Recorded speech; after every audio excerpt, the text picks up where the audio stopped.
Hello दोस्तों, नमस्कार। आज एजुकेशन मैनेजमेंट का अपने चौथा चैप्टर स्टार्ट कर रहे हैं। 3 चैप्टर पूरे हो चुके। यदि आप लोगों ने नहीं देखे हैं तो आप एजुकेशन मैनेजमेंट पार्ट 1 से जा कर के देखना शुरू करें। पहले चैप्टर के 4 वीडियो हैं, दूसरे चैप्टर के 3 हैं, तीसरा चैप्टर 1 वीडियो में पूरा हो गया, यानी 8 वीडियो हो गए। आज ये 9वां वीडियो है और ये है स्कूल मैपिंग का वीडियो, जो एक क्लास में आज हम इसको पूरा कर देंगे। लगभग 1 से सवा घंटे के आसपास का ये वीडियो बनेगा और इसमें एक चैप्टर अपना पूरा हो जाएगा। आप लोग पूरा एकदम मन लगा करके इसको सुनेंगे, समझेंगे। दूसरी बात यह है कि आप कॉपी पेन लेकर के बैठें, साथ साथ नोट्स बनाते जाएंगे, बहुत बढ़िया समझ में आएगा आपके। चैप्टर का नाम है स्कूल मैपिंग, यानी शाला मानचित्रण।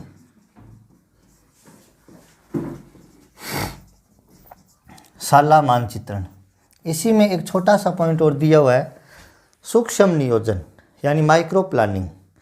तो दोनों पॉइंट्स हम लोग पढ़ेंगे। अब आप पहले शाला मानचित्रण का अर्थ समझो, चीज़ क्या है ये। आप चाहो तो आप स्टार बना करके हेडिंग डाल सकते हैं, शाला मानचित्रण या स्कूल मैपिंग का अर्थ। शाला मानचित्रण शब्द सर्वप्रथम, इस शब्द का या इसका प्रयोग सर्वप्रथम फ्रांस में किया गया था। सर्वप्रथम प्रयोग ये लिख लो, सर्वप्रथम प्रयोग फ्रांस में सन 1963 में, यानी सबसे पहले स्कूल मैपिंग फ्रांस में सन 1963 में की गई थी। स्कूल मैपिंग शब्द का अर्थ है कि आपको किसी गांव में या किसी शहर के वार्ड में स्कूल खोलना है। अब स्कूल कहाँ खोला जाए? अब एक पूरा गांव है, गांव के केंद्र में खोलें स्कूल, गांव के उत्तर दिशा में खोलें या कहाँ खोलें? स्कूल की एग्जैक्ट लोकेशन कहाँ होनी चाहिए, इससे संबंधित जो जानकारी मिलती है हमें, वो शाला मानचित्रण से मिलती है। यानी शाला मानचित्रण एक तरीके की स्कूल लोकेशन प्लानिंग होती है, जो हमें ये बताती है कि आपको इस गांव में नया स्कूल खोलना है तो वो यहाँ खोलना चाहिए। ये सरकारी स्कूल की बात चल रही है, प्राइवेट स्कूल की बात नहीं चल रही। प्राइवेट स्कूल तो अपने घरों में भी खोल सकते हैं। तो सबसे पहले शाला मानचित्रण फ्रांस में किया गया था सन 1963 में। हमारे देश भारत में शाला मानचित्रण शब्द सर्वप्रथम लोक जुम्बिश परियोजना से आया था। लोक जुम्बिश परियोजना 1992 में शुरू हुई थी। ये जो परियोजना है, ये स्वीडन के सहयोग से प्रारंभ हुई थी। स्वीडन के सहयोग से। हमारे भारत में स्वीडन के सहयोग से, यानी लोक जुम्बिश परियोजना की शुरुआत सन 1992 से होती है और राजस्थान में लोक जुम्बिश परियोजना के तहत अनेक सेंटर खोले जाते हैं तहसील स्तर पर। स्वीडन की एक कंपनी है जिसका नाम है SIDA, Sweden international development authority. इस सीडा के सहयोग से सन 1987 में हमारे एक योजना लागू हुई थी। हालांकि इस योजना का और इस योजना का संबंध नहीं है, लेकिन मैं दोनों चीज़ें एक साथ बता देता हूँ। सन 1987 में राजस्थान सरकार ने सीडा के सहयोग से शिक्षा कर्मी योजना शुरू की थी। तो देखो, मैंने 2 चीज़ें बताई है। सबसे पहली बात, भारत में लोक जुम्बिश परियोजना सन 1992 में लागू हुई। ये स्वीडन के सहयोग से लागू हुई थी। यहाँ सबसे पहले शाला मानचित्रण का वर्णन किया गया था और हमारे देश में शाला मानचित्रण जो है वो लोक जुम्बिश परियोजना से ही प्रारंभ किया गया था सन 1992 में। यह परियोजना, स्वीडन ने इस परियोजना के लिए आर्थिक मदद की थी। स्वीडन की एक कंपनी थी सीडा, सन 1987 में इस सीडा के सहयोग से राजस्थान ने एक शिक्षाकर्मी योजना शुरू की थी। शिक्षाकर्मी योजना पर हम लोग आगे पूरी विस्तार से चर्चा करेंगे। मैंने आप लोगों को अभी तक ये बताया कि शाला मानचित्रण का सर्वप्रथम प्रयोग फ्रांस में सन 1963 में किया गया। भारत में शाला मानचित्रण सन 1992 में लोक जुम्बिश परियोजना के तहत किया गया। आप साथ साथ नोट कर सकते हैं। लोक जुम्बिश परियोजना स्वीडन के सहयोग से शुरू की गई थी। आप नीचे स्टार बनाकर लिख सकते हैं कि स्वीडन की सीडा का पूरा नाम है स्वीडन इंटरनेशनल डेवलपमेंट अथॉरिटी के सहयोग से राजस्थान सरकार ने शिक्षाकर्मी योजना सन 1987 में शुरू की थी। यहाँ तक की बात मुझे लग रहा है आपको समझ में आई होगी। अब आता है शाला मानचित्रण का अर्थ। ये मैंने अभी तक आपको बताया शाला मानचित्रण होता, शुरुआत कैसे हुई इसकी। फ्रांस में सन 1963 से और भारत में लोक जुम्बिश परियोजना सन 1992 से। लोक जुम्बिश परियोजना बाद में सन 2004 में सर्व शिक्षा अभियान में मिला दी गई थी। आप लोग ये भी नोट कर सकते हैं कि वर्तमान में लोक जुम्बिश परियोजना अस्तित्व में नहीं है। सन 2004 में लोक जुम्बिश परियोजना को सर्व शिक्षा अभियान में मिला दिया गया। आपको यदि याद आ रहा हो तो 2018 में समग्र शिक्षा अभियान शुरू हुआ है, जिस पर हम लोग 1-1.5 घंटे का पूरा वीडियो बनाएंगे। समग्र शिक्षा अभियान में वर्तमान में सर्व शिक्षा अभियान SSA को मिला दिया गया। यानी जो लोक जुम्बिश परियोजना है, लोक जुम्बिश परियोजना शुरू कब हुई थी? सन 1992 में, जो स्कूल मैपिंग से संबंधित कार्य कर रही थी, अन्य भी काम करती थी। यह स्वीडन के सहयोग से शुरू हुई। सन 2004 में इसको SSA यानी सर्व शिक्षा अभियान में मिला दिया गया और सर्व शिक्षा अभियान को समसामयिक समग्र शिक्षा अभियान में सन 2018 में मिला दिया गया। SSA और इसके साथ एक चीज़ और मिलाई गई थी, आपको याद है तो, रमसा, राष्ट्रीय माध्यमिक शिक्षा अभियान। तो जो लोक जुम्बिश परियोजना है उसको 2004 में सर्व शिक्षा अभियान में विलीन कर दिया गया था। यहाँ तक की बात आपको समझ में आई, याद भी होगी। अब समझो आप लोग शाला मानचित्रण का अर्थ। गौर से समझेंगे, बढ़िया समझ में आएगा आपको।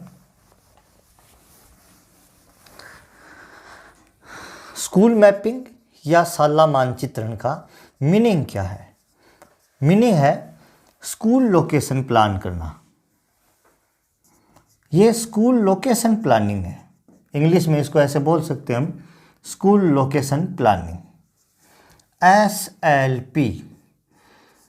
स्कूल लोकेशन प्लानिंग का अर्थ है कि गांव में स्कूल की लोकेशन कहाँ होनी चाहिए, किस स्थान पर स्कूल खोलना चाहिए हमें, इसका अनुमान लगाना शाला मानचित्रण कहलाता है। आप चाहो तो डेफिनेशन लिख सकते हैं कि किसी गांव या वार्ड में नया स्कूल खोलने के लिए लोकेशन का निर्धारण करना स्कूल मैपिंग या शाला मानचित्रण कहलाता है।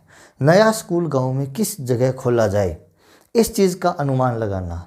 साथ साथ स्कूल मैपिंग का मुख्य उद्देश्य ये भी है कि इस गांव की शैक्षिक स्थिति का निर्धारण करना कि उस गांव में शिक्षा का स्तर कितना है, कितने पढ़े हुए बच्चे हैं, कितने बच्चे नहीं पढ़ रहे।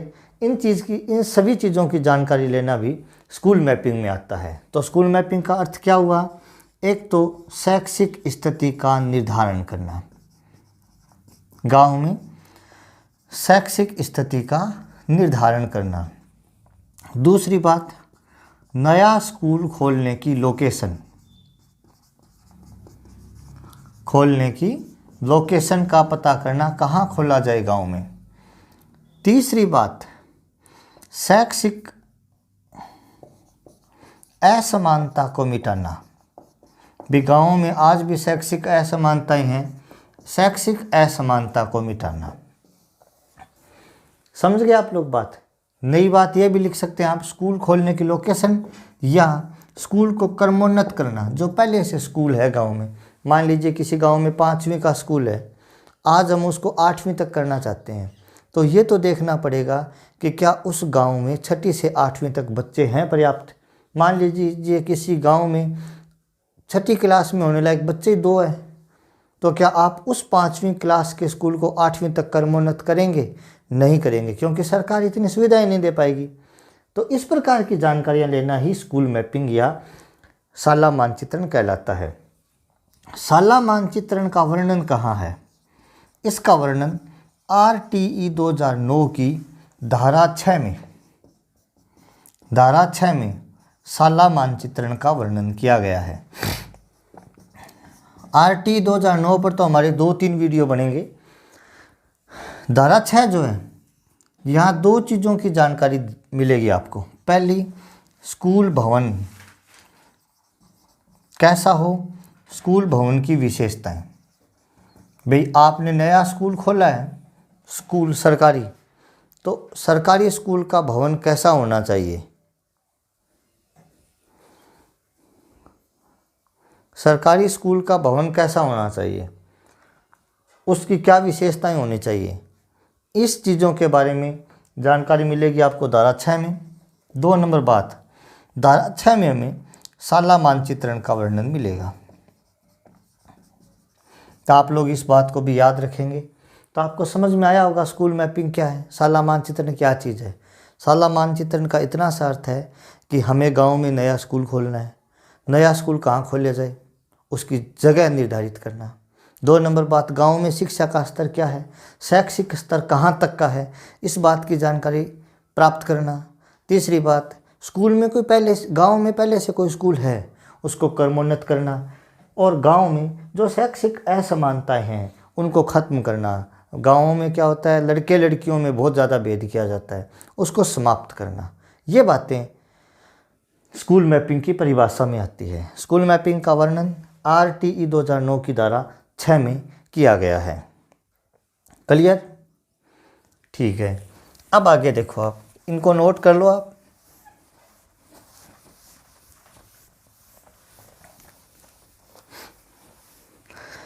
अब साला मानचित्रण की आवश्यकता क्यों पड़ी?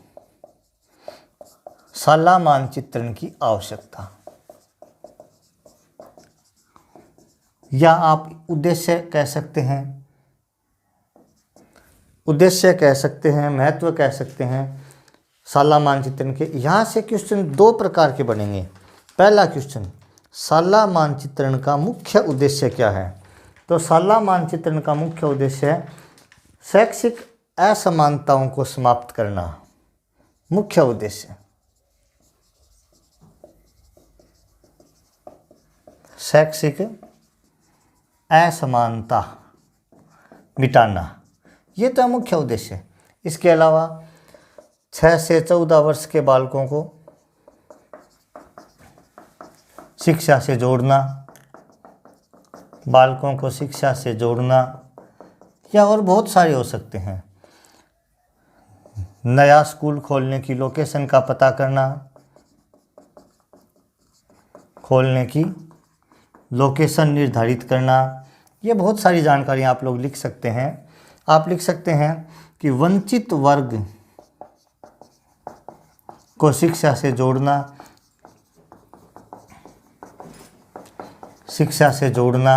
इस प्रकार से बहुत सारे उद्देश्य लिख सकते हैं आप लोग।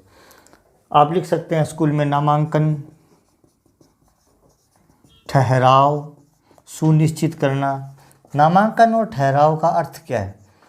नामांकन का अर्थ है स्कूल में नए बच्चे लाना, उनका नाम लिखना, उनका रजिस्ट्रेशन करना स्कूल में। ठहराव का मतलब उनको रोकना, भी वो स्कूल में 5, 7 साल 8 साल तक रुके, पढ़े हो, और स्कूल में गुणवत्तापूर्ण शिक्षा उन बच्चों को देना। तो इस प्रकार से स्कूल मैपिंग के उद्देश्य हैं। तो यहाँ से पहला प्रश्न आएगा, साला मानचित्रण का मुख्य उद्देश्य है, तो शिक्षा के स्तर पर असमानताओं को समाप्त करना पहला उद्देश्य। इसके अलावा हाँ, तो हम लोग साला मानचित्रण की आवश्यकता के बारे में चर्चा कर रहे थे।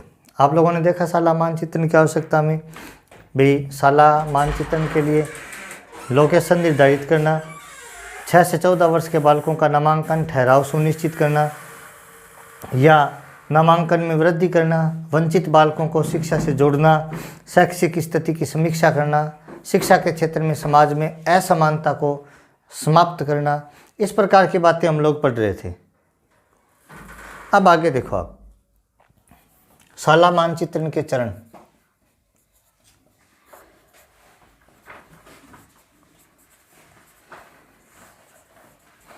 शाला मानचित्रण के चरण यानी स्कूल मैपिंग है, इसके कौन कौन से स्टेप हैं। एक्चुअली शाला मानचित्रण है क्या?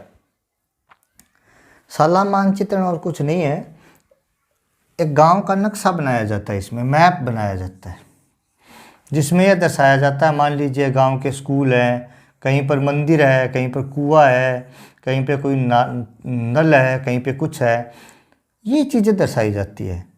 और इनमें यह दर्शाया जाता है कि कौन से घर में बालक स्कूल जा रहा है, कौन से घर का बालक स्कूल नहीं जा रहा, बालिका स्कूल नहीं जा रही या जा रही है, इस प्रकार की चीज़ें मैप में दर्शाई जाती है, एक नक्शा बनाया जाता है बस।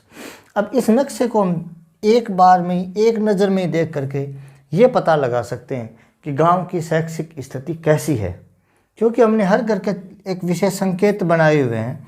वो संकेत हम पढ़ेंगे, जिनको टोलमैन के चिन्ह बोलते हैं, उनको पढ़ेंगे हम लोग आगे। तो एक नज़र में देखते ही हमें यह पता चल जाएगा भी गांव की शैक्षिक स्तर कहाँ तक पहुँचा हुआ है। उस नक्शे का नाम नजरी नक्शा होता है। अब इस नजरी नक्शे को देख करके हम ये भी पता लगा सकते हैं कि नया स्कूल कहाँ खोलना चाहिए। ये सारी चीज़ें शाला मानचित्रण में आती है। तो शाला मानचित्रण का एक सीधा सा अर्थ इतना ही है कि स्कूल खोलने के लिए जब लोकेशन का पता लगाएंगे तो एक मैप बनाया जाएगा, एक नक्शा बनाया जाएगा।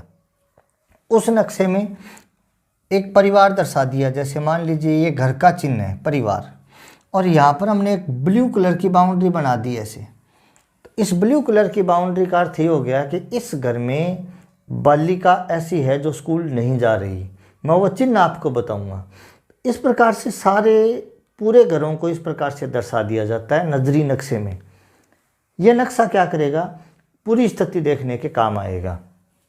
तो शाला मानचित्रण का नक्शा या मानचित्रण किस प्रकार करेंगे, इसके चरण हम लोगों को देखने हैं। चरणों को हम क्रमबद्ध तरीके से याद रखेंगे। सबसे पहले तो हमें ये देखना है कि शाला मानचित्रण बनाएंगे तो स्कूल गांव का सर्वे करना पड़ेगा, सर्वेक्षण करना होगा। सर्वेक्षण करने के लिए हमें घर घर घूमना पड़ेगा कि आपके घर की जनसंख्या कितनी है, कौन बच्चे पढ़ रहे हैं, कौन नहीं पढ़ रहे, इन सारी जानकारियों को लेना पड़ेगा। इसके लिए कुछ एक सदस्यों की एक समिति बनाई जाएगी। तो सबसे पहला काम होगा ग्राम शिक्षा समिति का गठन। ग्राम शिक्षा समिति का गठन।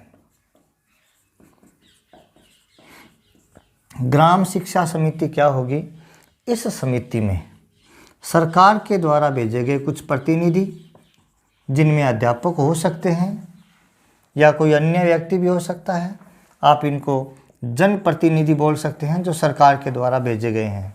अध्यापक हो सकते हैं वहाँ के पटवारी साहब इनमें शामिल होंगे, वहाँ के ग्राम सेवक इस समिति में शामिल होंगे, वहाँ के ग्रामीण इस समिति में शामिल होंगे, या इसके अलावा अन्य कोई भी व्यक्ति जो उस क्षेत्र से संबंधित है उसको ग्राम शिक्षा समिति में शामिल किया जाता है। तो शाला मानचित्रण का पहला स्टेप है ग्राम शिक्षा समिति का गठन। ग्राम शिक्षा समिति में जनप्रतिनिधि, अध्यापक, पटवारी, ग्राम सेवक, ग्रामीण आदि को शामिल किया जाता है। यहाँ एक चीज़ का ध्यान रखा जाता है कि ग्राम शिक्षा समिति के कुल सदस्यों में से 33% महिला सदस्य होनी चाहिए। 33% का मतलब 1/3 महिला सदस्य होने आवश्यक हैं। ग्राम शिक्षा समिति का गठन किया, उसमें हमने 33% महिलाएं रखी। अब क्या करेंगे, 2 नंबर बात, ग्राम शिक्षा समिति के सभी सदस्य एक दूसरे को जानते हो, यह आवश्यक नहीं है। तो हम समिति का गठन करने के बाद इस समिति के सदस्यों का परिचय करवाएंगे। समिति के सदस्यों का परिचय कह दें या अभिमुखीकरण कह दें। यानी हम एक मीटिंग लेंगे, उसमें सभी सदस्यों को एक दूसरे से परिचित करवाएंगे। भाई ये पटवारी साहब हैं, ये हमारे पृथ्वी जी सर हैं, ये हमारे बेबी मैडम हैं। तो इन सब का परिचय करवाएंगे कि भाई आप यदि नहीं जानते हैं तो हमें एक दूसरे से अभिमुखीकरण करवाना है। 3 नंबर बात, इनका परिचय होने के बाद समिति के सदस्यों का उत्तरदायित्व निर्धारित करेंगे। उत्तरदायित्व निर्धारण, भाई अलग अलग व्यक्ति को अलग अलग काम सौंप दिया जाएगा। भाई साहब आप नजरी नक्शा बनाने के लिए बच्चों को लाएंगे, आप देखेंगे कि कौन कौन से बच्चे इस मोहल्ले में बच्चे नहीं पढ़ रहे हैं। ऐसे प्रत्येक सदस्य का काम निर्धारित कर दिया जाएगा। सबसे पहले ग्राम सेवा समिति का गठन करेंगे। ग्राम सेवा समिति के गठन में ध्यान रखेंगे 1/3 महिलाएं या 33% महिला सदस्य होंगी। उसके बाद सभी सदस्यों का अभिमुखीकरण करवाएंगे। उसके बाद सदस्यों के उत्तरदायित्वों का निर्धारण करेंगे, क्योंकि एक आदमी तो काम कर नहीं सकता, तो ये काम तो सारे सदस्य मिलकर के करेंगे। नंबर 4 बात है, फिर गांव के सर्वेक्षण का काम शुरू करेंगे। हम गांव का सर्वे करने का काम शुरू करेंगे। गांव का सर्वे कोर टीम द्वारा किया जाता है। मैं आपको कोर टीम बताऊंगा अभी क्या चीज़ होती है। उससे पहले जब गांव का सर्वे करेंगे तो एक चीज़ ध्यान रखेंगे, कैचमेंट एरिया का निर्धारण किया जाएगा। कैचमेंट एरिया का निर्धारण, ये क्या चीज़ है समझो आप। जैसे ये हमारा गांव शिमला है, शिमला सरदार शहर तहसील में, चूरू डिस्ट्रिक्ट में। हमें शिमला गांव में स्कूल खोलना है, तो हम स्कूल मैपिंग कहाँ की करेंगे? शिमला की करेंगे। शिमला गांव के सभी घरों का स्कूल मैपिंग कर दिया। हमें स्कूल शिमला में खोलना है, तो क्या केवल शिमला गांव के ही बच्चे स्कूल में आएंगे? नहीं, ऐसा भी हो सकता है कि इस गांव के आसपास गांवों के बच्चे भी यहाँ पढ़ने के लिए आएँ। मान लीजिए शिमला से बोगेरा गांव जो नज़दीक पड़ता है, मान लीजिए खेजरा गांव नज़दीक पड़ता है, कई गांव यहाँ आसपास नज़दीक पड़ते हैं। इन गांवों के बच्चे भी इस स्कूल में आएंगे, तो यहाँ तक का वो एरिया हो गया जहाँ तक के बच्चे इस स्कूल में पढ़ने आ सकते हैं। इस पूरे एरिया को हम कैचमेंट एरिया कहेंगे। कैचमेंट एरिया का मतलब जो स्कूल आप जिस गांव में खोलने जा रहे हैं, केवल उसी गांव के बच्चे उस स्कूल में नहीं आएंगे, आसपास के जहाँ तक के बच्चे उस गांव में आते हैं वो उसका कैचमेंट एरिया है, यानी निकटतम वो स्थान जहाँ तक का बच्चा आता है। ऐसे तो आप कैचमेंट एरिया ऐसे नहीं मान सकते कि चूरू के शिमला गांव में मान लीजिए बच्चा जयपुर का पढ़ने आ गया, तो वो कैचमेंट एरिया नहीं है, वो तो किसी रिश्तेदारी के कारण आया होगा। तो शिमला गांव यानी हमारे गांव के आसपास के बच्चे जहाँ तक के आते हैं वो कैचमेंट एरिया में आएंगे। तो हमें सबसे पहले जब गांव का सर्वेक्षण करेंगे तो कैचमेंट एरिया का भी ध्यान रखेंगे, और ये कैचमेंट एरिया भी साथ में शामिल करना होगा हमारे गांव के सर्वेक्षण में। आपको बात कैचमेंट एरिया की बात समझ में आई होगी। आप चाहो तो नोट कर सकते हैं कि कैचमेंट एरिया उस गांव के आसपास का वो एरिया होता है जहाँ तक के बच्चे उस स्कूल में पढ़ने के लिए आते हैं, जो स्कूल आप उस गाँव में खोलने जा रहे हैं। कैचमेंट एरिया का सीमांकन करने के बाद, निर्धारण करने के बाद आपको एक कोर टीम का निर्माण करना पड़ेगा। कोर टीम का निर्धारण, ये क्या चीज़ है कोर टीम? कोर टीम कुछ बच्चों की टीम होती है, जो सीनियर बच्चे भी ले सकते हैं हम, ऐसे बच्चे जो गाँव की गली गली में घूम कर करके, या ऐसे लोग जो गांव की हर गली में घूम कर करें, गांव का सर्वे करें। भी गांव का सर्वे करें तो यदि वरिष्ठ अध्यापक वगैरह सारे सर्वे करने लग गए तो एक तो टाइम बहुत ज़्यादा लग जाएगा उनको, दूसरी बात वो और काम नहीं कर पाएंगे। इस समस्या का समाधान करने के लिए कोर टीम बनाई जाती है। कोर टीम में मिनिमम 6 सदस्य और मैक्सिमम 22 सदस्य लिए जा सकते हैं। 1 नंबर बात। 2 नंबर बात, यहाँ महिला सदस्यों की संख्या 50% यानी 1/2 होनी चाहिए। यदि आप 10 सदस्य ले रहे हैं तो यहाँ 5 महिला सदस्य होनी चाहिए। कोर टीम हमने 6 से 22 सदस्यों के बच्चों की एक टोली बनानी है, एक समूह बनाना है। ये टीम घर घर घूमेगा, गांव का पूरा सर्वे करेगा। इस सर्वे को एक रफ कागज़ पर नोट करता जाएगा। यहाँ जब सर्वे होगा तो ये चीज़ ध्यान रखनी होगी कि आप मान लीजिए आपके पास ये कागज़ है, आप कोर टीम के सदस्य हों, इस कागज़ पर आप सर्वे कर रहे हों।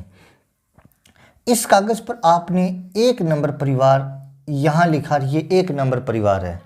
आपने इस कागज़ पर जो 1 नंबर परिवार लिखा है, ये 1 नंबर आप गांव के जिस घर का आपने यहाँ वर्णन किया है वहाँ आप 1 नंबर लगाएंगे। यानी जिस घर से आप सर्वे शुरू कर रहे हैं उस घर पर 1 नंबर अंकित कर देंगे और हमारे नजरी नक्शे पर भी 1 नंबर अंकित कर देंगे, ताकि मैच होने में सुविधा रहेगी। तो कोर टीम में न्यूनतम 6 सदस्य होंगे, अधिकतम 22 सदस्य होंगे। कोर टीम में 50% महिला सदस्य होंगे, जबकि ग्राम शिक्षा समिति में 33% महिला सदस्य होंगी। यहाँ तक की बात आपके समझ में आई होगी। ये तो देखो, आपको पहला ग्राम शिक्षा समिति का हमने गठन किया, समिति के सदस्यों का अभिमुखीकरण करवा दिया, फिर उनके उत्तरदायित्वों का निर्धारण करवा दिया, हमने गांव का सर्वेक्षण किया, सर्वेक्षण के लिए हमने कैचमेंट एरिया निर्धारित किया और एक कोर टीम का निर्माण किया। कोर टीम क्या करेगी, 7वां चरण समझें अब इसका। कोर टीम के बच्चे सर्वे करने के बाद एक रफ कागज पर पहले नजरी नक्शा बनाएंगे। तो अब नेक्स्ट चरण 7वां आएगा, नजरी नक्शे का निर्माण। अब क्या होता है नजरी नक्शा, आप लोग इसको समझेंगे। नजरी नक्शे का निर्माण, एक्चुअली नजरी नक्शा एक ऐसा नक्शा होता है, इस नक्शे को एक नज़र में देखने से ही हमें पूरे गांव की शैक्षिक स्थिति का पता चल जाता है, क्योंकि इस नजरी नक्शे में हर चीज़, गांव का स्कूल, मंदिर, दुकान, सब चीज़ें प्रदर्शित कर दी जाती हैं नजरी नक्शे में। तो 1 नंबर बात तो आपको समझ में आ गई होगी, परिभाषा आप चाहो नोट, जिसको एक नज़र में देखने से गांव की शैक्षिक स्थिति का पता चल जाए, नजरी नक्शा कहलाता है। नजरी नक्शे में दिशा कहाँ दर्शाई जाएगी, याद रखना, दाईं ओर, ये दायां पक्ष है, दायां पक्ष है, तो दाईं ओर ऊपर की ओर, दाईं ओर भी कहाँ, ऊपर, और उत्तर दिखा जाता है। इसका अर्थ है ये उत्तर दिशा है। नजरी नक्शे में एक ही दिशा निर्धारित की जाएगी, उत्तर। कहाँ, दाईं ओर, वो भी ऊपर। यहाँ कंफ्यूज होने वाली चीज़ ये आती है कि सर ये तो अपने को पता ही है। नहीं, वो ये भी तो कह सकता है ना कि पूर्व दिशा अंकित की जाएगी, और आप यहाँ पर पूर्व ऐसे भी तो बोल सकते हैं, सॉरी ये पश्चिम है, जैसे आप पूर्व ऐसे भी तो अंकित कर सकते थे, लेकिन ऐसा नहीं करना है। हमें नजरी नक्शे में केवल उत्तर दिशा ही अंकित करनी है, वो भी एक तीर का निशान लगाएंगे और दाईं ओर एक तीर का निशान लगा करके लिख देंगे उत्तर। तो नजरी नक्शे की परिभाषा पता चल गई। एक ऐसा नक्शा है जिसके द्वारा पूरे गांव की शैक्षिक स्थिति को हम एक बार देख करके पता लगा सकते हैं। नजरी नक्शे में उत्तर दिशा दाईं ओर ऊपर लिखी जाती है। बच्चे इस नजरी नक्शे को बना करके लाएंगे कच्चे कागज़ पर या कच्ची पेंसिल से। हम इसको पक्का नजरी नक्शा बनाएंगे। पक्का नजरी नक्शे का मतलब यह हुआ, हम ढंग से इसको बढ़िया कागज़ पर बढ़िया तरीके से बनाएंगे। ठीक है, इसके बाद इसका फाइनल रूप तैयार करेंगे, जिसको हम गोशवारा कहेंगे। समझ गए आप लोग बात। देखो, कोर टीम का निर्धारण हो गया। कोर टीम ने क्या किया, नजरी नक्शा बनाया। नजरी नक्शा कोर टीम के बच्चे हैं वो तो अपने हिसाब से बना करके लाएंगे। फिर हम उस नक्शे को घर पे रख करके आराम से एक कागज़ पर बनाएंगे, उसको ढंग से बनाएंगे। जहाँ रेड पेन यूज़ करने हैं, ब्लैक पेन यूज़ करने हैं, जिस प्रकार का कलर यूज़ करना है वो कलर यूज़ करेंगे। ये पक्का नजरी नक्शा हो गया। फिर उसका फाइनल रूप देंगे। फाइनल रूप देने का मतलब फिर सारे सदस्य मिलकर के उस पर चर्चा करेंगे, तब गोशवारा बनेगा। गोशवारा नजरी नक्शा ये है जो फाइनल नजरी नक्शा है। अब हम क्या करेंगे, इससे शैक्षिक स्थिति का आकलन करेंगे। हमें पता चल जाएगा शैक्षिक स्थिति का कि कहाँ स्कूल खोलना चाहिए, लेकिन हम इस चीज़ का निर्धारण करके स्कूल नहीं खोल सकते। सरकारी स्कूल खोलना है, हमें पता चल गया भी सरकारी स्कूल तो इस गांव के इस जगह खुलना चाहिए। मित्रों, यह स्कूल केवल 6 से 14 वर्ष के बच्चों के लिए उच्च प्राथमिक विद्यालय की चर्चा चल रही है, हमें यहाँ खोलना है तो हम नहीं खोल सकते। अब हम इस नजरी नक्शे के साथ एक रिपोर्ट तैयार करेंगे। यह रिपोर्ट उच्च अधिकारियों के पास भेजी जाएगी। उच्च अधिकारी उस पर विचार करेंगे और उसके बाद उस स्कूल की स्वीकृति प्रदान करेंगे, जहाँ से हमें बजट मिलेगा और उस बजट से गांव के सरपंच या अन्य प्रबुद्धजनों के द्वारा वहाँ स्कूल खोला जाएगा। ये पूरी बात थी दोस्तों एक स्कूल मैपिंग के लिए या शाला मानचित्रण के लिए। आप लोग बहुत बढ़िया तरीके से समझे होंगे। अब आगे आता है कि जो नजरी नक्शा बनाते हैं तो यहाँ जो निशान काम में लिए जाते हैं वो क्या निशान होते हैं, आप थोड़ा समझेंगे। चैप्टर बहुत छोटा है ये और बहुत ईजी है, आपको बहुत बढ़िया तरीके से समझ में आएगा। तो नजरी नक्शे के लिए कुछ एक टोलमैन के चिन्ह काम में लिए जाते हैं। तो मैं यहाँ आपको एक एक चिन्ह बताऊंगा। टोलमैन का चिन्ह प्रणाली या टोलमैन के चिन्ह लिख सकते हैं आप। नजरी नक्शे में कहाँ कहाँ कौन सा चिन्ह काम में लेना है आपको, आप एक एक चिन्ह को देखते जाएंगे। शायद क्वेश्चन यहाँ से बन सकता है। इस क्रॉस का मतलब है प्राथमिक विद्यालय। भी गांव में पहले से भी तो प्राथमिक विद्यालय हो सकता है। यदि इस क्रॉस को हमने गोले में बंद कर दिया, इसका मतलब है उच्च प्राथमिक विद्यालय, यानी primary school, upper primary school. यदि आपने एक ट्रायंगल बना दिया, एक त्रिभुज बना दिया, इसका मतलब है माध्यमिक विद्यालय। यदि आपने इस ट्रायंगल को एक आपने गोले में बंद कर दिया ऐसे, इसका मतलब है ये उच्च माध्यमिक विद्यालय।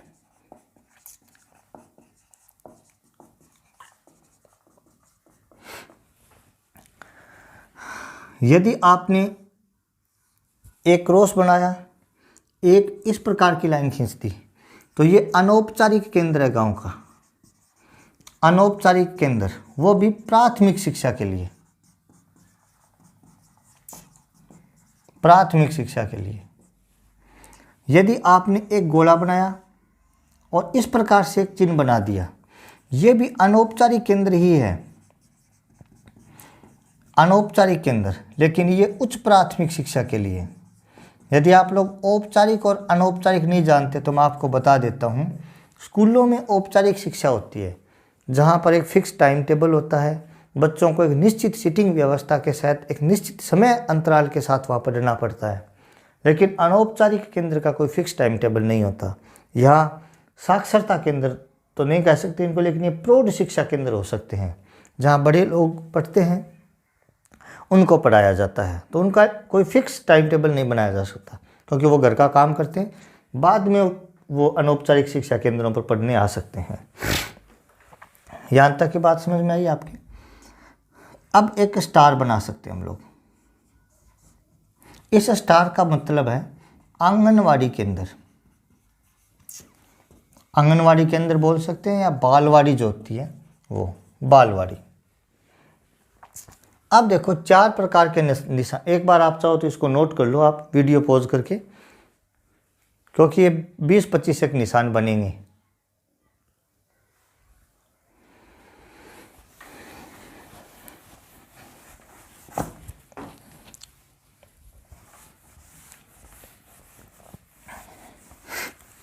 अब 4 प्रकार के निशान आते हैं। देखो ये निशान है जो यहाँ से लाल रंग का है, पूरा भरा हुआ, लाल रंग का और पूरा भरा हुआ। इस निशान का मतलब है बालक जो स्कूल जाता है, बालक जो स्कूल जाता है। अब यदि केवल बाउंड्री लाल रंग की है, यह बाउंड्री बनाई है हमने, बाउंड्री लाल रंग की, केवल बाउंड्री लाल रंग की है, तो इसका अर्थ है बालक जो स्कूल नहीं जाता। अब यदि हम नीले रंग का बनाते हैं ऐसा पूरा और अंदर से भरा हुआ है पूरा ये निशान, तो ये नीले रंग का, इसका अर्थ है कि बालिका जो स्कूल जाती है, बालिका जो स्कूल जाती है। और यदि केवल बाउंड्री नीले रंग की है, बाउंड्री नीले रंग की, इसका अर्थ है बालिका जो स्कूल नहीं जाती। लाल रंग का अर्थ तो है बालक जो स्कूल जाता है, और नीले रंग का मतलब है बालिका ना, लाल रंग जो पूरा भरा हुआ है बालक जो स्कूल जाता है, केवल बाउंड्री लाल रंग की है, इसका मतलब बालक स्कूल नहीं जाने वाला। यदि नीले रंग का पूरा भरा हुआ तो बालिका जो स्कूल जाती है, और बाउंड्री नीले रंग की तो बालिका जो स्कूल नहीं जाती है। इसके अलावा यदि एक किताब बनाई हुई है, आपको केवल पुस्तक मिले ऐसे,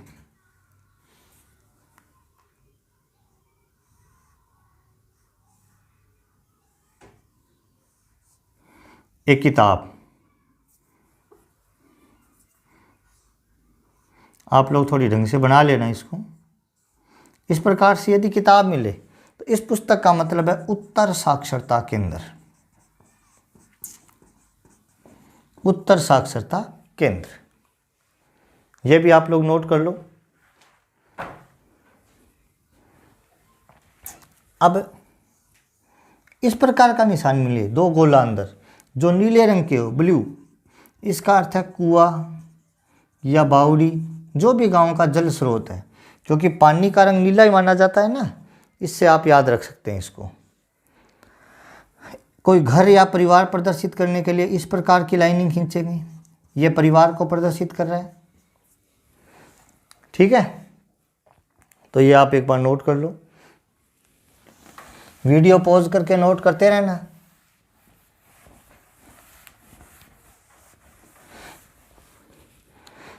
अब आगे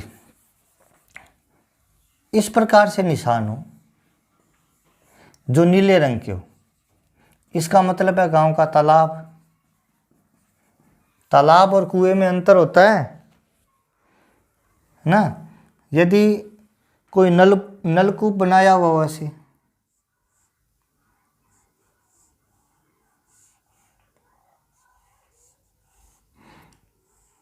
ये नलकूप का निशान है, इसको नलकूप ही कहते हैं। जो भी जल स्रोत है एक प्रकार का, यहाँ से आप ऊ लिख देते हैं, इसका मतलब उपासना केंद्र है, मंदिर, मस्जिद, गुरुद्वारा जो भी गांव में है, ठीक है। यदि लाल रंग का प्लस है, लाल रंग, इसका मतलब ये स्वास्थ्य केंद्र है, स्वास्थ्य केंद्र।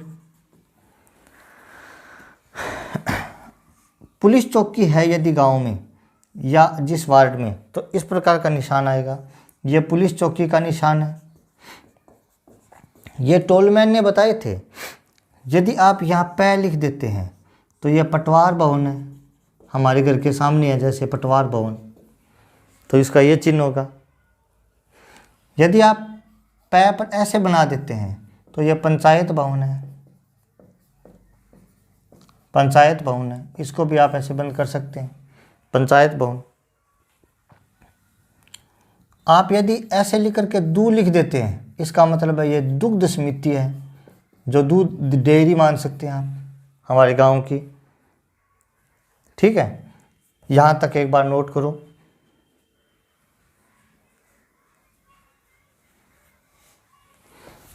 अब आएगी भूरे रंग की और काले रंग की कुछ एक सड़कें या रास्ते, इनको बताता हूं मैं।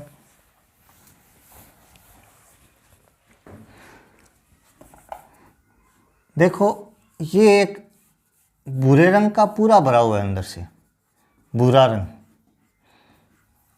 और देखो ये भी भूरे रंग का है, पूरा भरा हुआ है अंदर से ऐसे, लेकिन ये ऐसे कट कट है, टुकड़े है, मतलब ये भी भूरे रंग का है। और ये काले रंग का पूरा काला रंग। अब इनमें थोड़ा डिफरेंस है, देखो ये भूरा रंग है, ये भूरा रंग है, ये काला रंग है। काले रंग की होती है रोड, यानी ये तो सड़क है, यानी पक्का रास्ता है, ये पक्का रास्ता जो सड़क है, रोड है। ये दोनों जो भूरे रंग के हैं, ये कच्चे को प्रदर्शित करते हैं, कच्चा।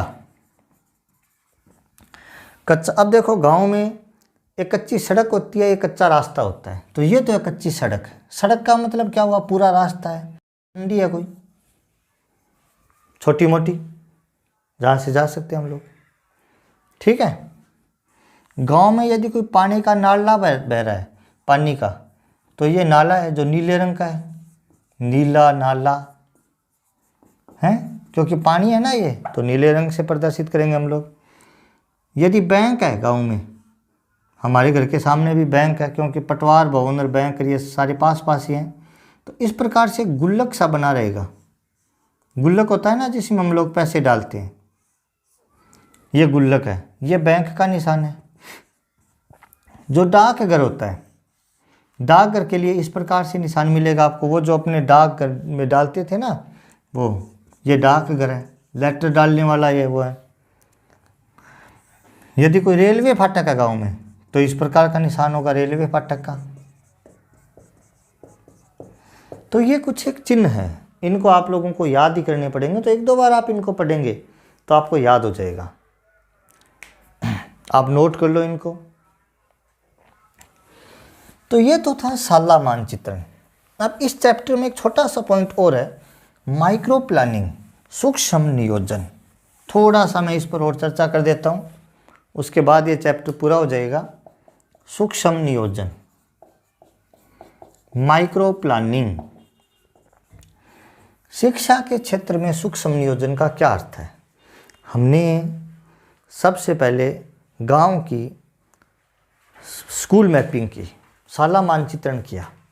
साला मानचित्रण करने के बाद हमें पता चला कि उस गांव की शैक्षिक स्थिति इस प्रकार की है, यानी डाउन है या उच्च है। ये हमें वहाँ के स्कूल मैपिंग के बाद पता चला। अब उस शैक्षिक स्थिति को हम सुधारना चाहते हैं, तो हम क्या करेंगे? 3 काम करेंगे। पहला काम, 6 से 14 वर्ष के बच्चों का स्कूल में नामांकन करेंगे। स्कूल में नामांकन यानी उन बच्चों को बुलाएंगे।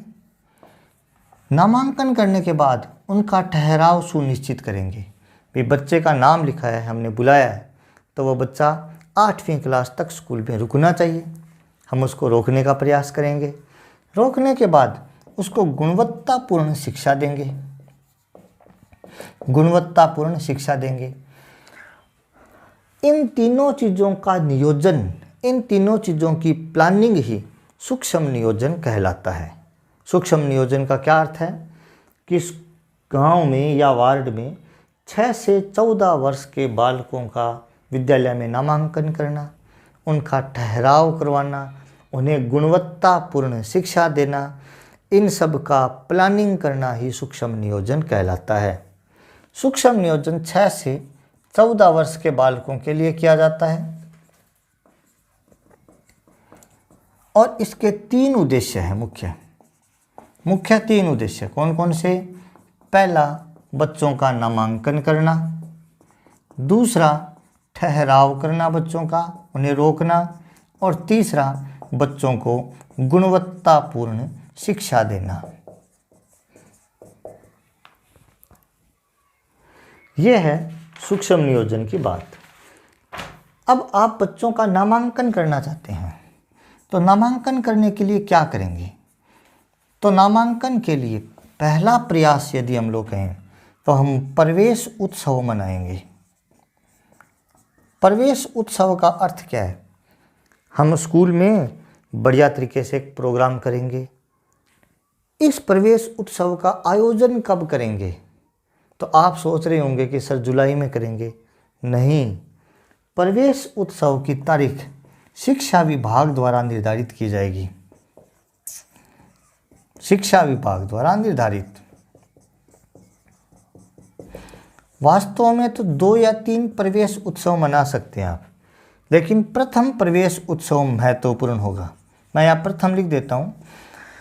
प्रथम प्रवेश उत्सव की तारीख तो शिक्षा विभाग निर्धारित करेगा।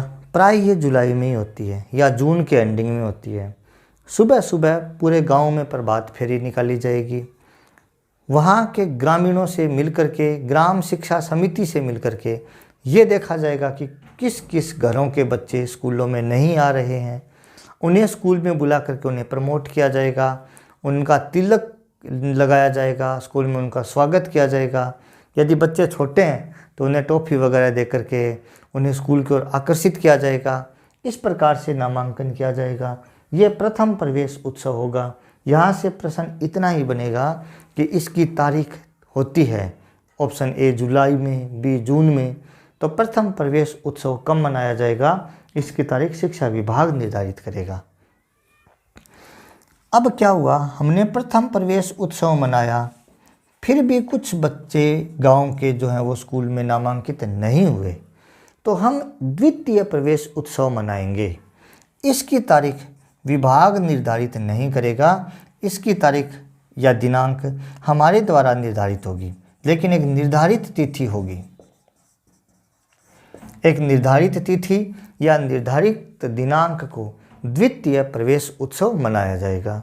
ये सारे काम इसमें ही होंगे, लेकिन अंतर इतना ही होगा कि यहाँ हमें उन बच्चों को देखना है जो अब भी वंचित है, उन्हें जोड़ने का प्रयास किया जाएगा।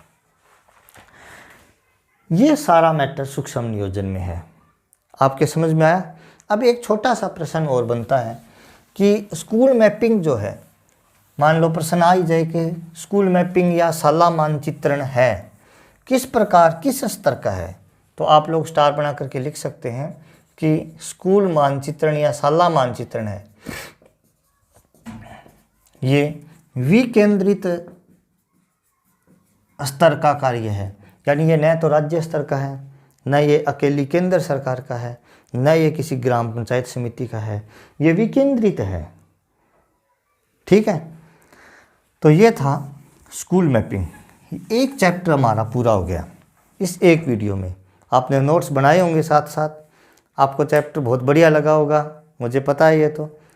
और आगामी चैप्टर कल आएगा, कल चैप्टर नंबर 5 आएगा मैनेजमेंट का, और आज एजुकेशनल साइकोलॉजी का भी इंटेलिजेंस का नेक्स्ट वीडियो बनेगा। तो आप लोग देखते रहेंगे, साथ साथ नोट्स बनाते रहेंगे। और कल से आपके लिए हिंदी भी शुरू हो जाएगी, क्योंकि आज पृथ्वी जी सर की तबीयत सही हो जाएगी। तो दोस्तों, आप हमारे चैनल को देखते रहें। आप लोगों ने सुना, इसके लिए आपका बहुत बहुत धन्यवाद।